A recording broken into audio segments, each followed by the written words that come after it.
Hi, I'm Carmen DeVito, garden designer here in New York City, and today we're going to talk about fragrant plants for small gardens. I'm going to start with herbs. We've talked about herbs before, but I'm going to talk about some new herbs that we haven't discussed previously. One of my favorites and really easy to grow, in fact it's kind of aggressive, is lemon balm. Very easy if you have sun or semi-shady conditions. Wonderful plant, very fragrant, and you can make tea out of it. Another one is Corsican mint. This tiny, tiny little plant is the flavor of creme de menthe, and it's super, super strong smelling. Now let's talk about early flowering fragrant plants. This plant is a type of narcissus right here, and it's been forced. What that means is that the grower has sort of made a simulated winter for it, so that it will bloom at the correct time, and they do it in containers. So if you have an indoor garden only, this is a great plant, great fragrant plant for you to grow. Another fragrant plant for early spring is hyacinth. This is very, very strong smelling. In fact, I think I'm a little bit allergic to it. It kind of gave me a headache when I had it in the house the other night. But it's a spring bloomer, and you buy the bulbs in the fall. If you have an outdoor garden, you plant them in the fall and they come up in the spring. Very, very strong smelling. If you don't have outdoor space, you can just buy the plants in the spring and bring them inside and they'll bloom beautifully indoors. Next, we have sweet peas.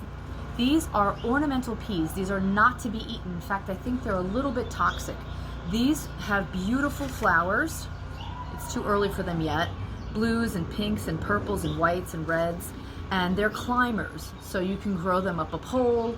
I'm going to show you how I grow them in my garden in just a minute.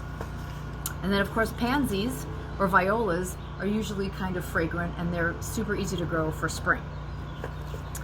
Now I'm going to show you one of my favorite flowering plants for summer. Actually, you can start planting it now. It goes from spring deep into the fall. This plant is called Lobularia.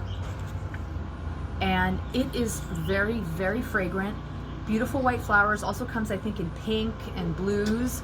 And it non-stop blooms from now until last year. It bloomed in my garden until December. So, so easy. You need sun or semi-sunny conditions. A little bit of shade is okay. But if you put it by a doorway, every time you pass by, they'll smell amazing. And then finally, this is Prunus sargentii, or Sargent cherry, and it is not an edible cherry except for the birds. The cherries are really small, but it is a fantastic flowering tree that has an amazing scent. Right now this is in the front of my garden. It's facing east, so it gets morning light, and it smells really, really good. So now we're going to take a little bit of walkabout in the garden, show you how I use the fragrant plants in my own garden. Okay, so let's talk about how to design with fragrant plants. My garden's pretty small, and when I'm working, the only time I get to really enjoy it is at night. So fragrance is really an important design element. Of course, I care about color and form and texture, but I also care about scent. This is one of the first plants I put in this garden. It's about 15 years old. This is a Daphne, and it blooms now, and it's extremely fragrant. Beautiful green and yellow leaves, and grows super, super slowly. It took 15 years to grow from like a 1-by-1 plant to this size, and it's called Carol Mackie. Great plant. And the reason I planted it here is because when I brush up against it, it releases a scent. And I like to do that with plants in containers too. Here's that Lobularia. It's going to grow and spill, and when I pass by, it's going to smell really, really good. And let's not forget about winter. This is a juniper, a horizontal type juniper, and it has a great evergreen kind of Christmassy smell. And it's important to have some good textures and scents for later in the season as well. Now let me show you how I use the sweet peas in my garden. So I have these containers, and I have here the lemon balm and Greek oregano, and then this is called a tuteur, and the sweet peas, which will grow 4 or 5 or 6 feet tall, will grow up onto this, and it will give some height and some fragrance, and it'll be high up closer to my nose and my guests' noses so they can smell it. So that's one way to use the garden, to use fragrant plants in the garden. Another thing that I like to do is to put fragrant things at the end of a path to kind of draw people through the garden. These are narcissus bulbs and they're very, very fragrant.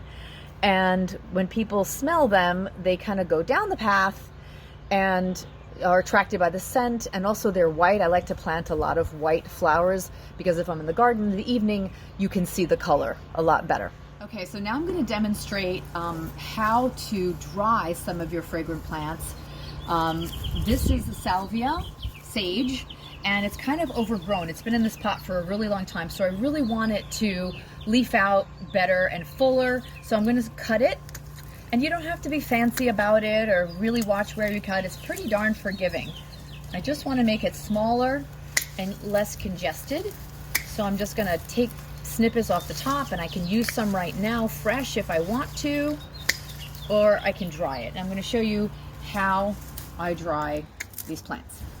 Okay, now I'm going to show you how to prepare the herbs for drying. The first thing I do is I strip off the bottom leaves, damaged ones, insect-eaten ones, yellowed, and I have a nice long stem here to work with. I've done a few here already, you can see.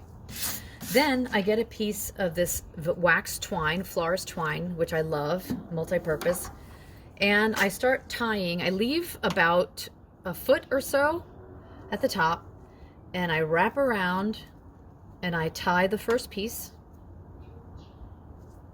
And this is for air drying. Tie it on. Then I go down a little bit like this, and I tie the next section around, kind of loop it through.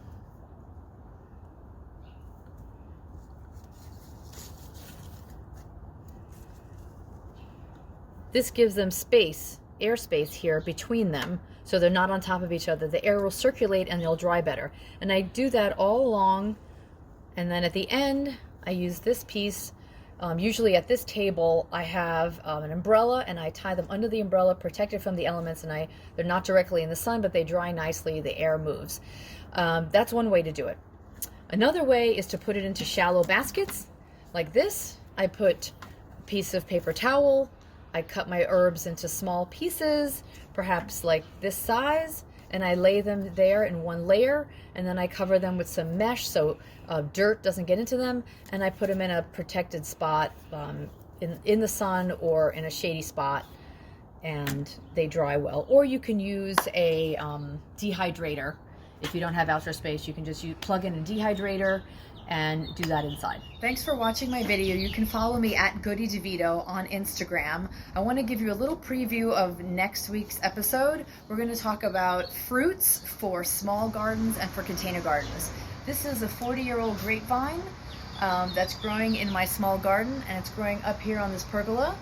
Check back next week and I'll show you how to grow it and how to propagate it. Thanks for watching, and stay safe and keep growing.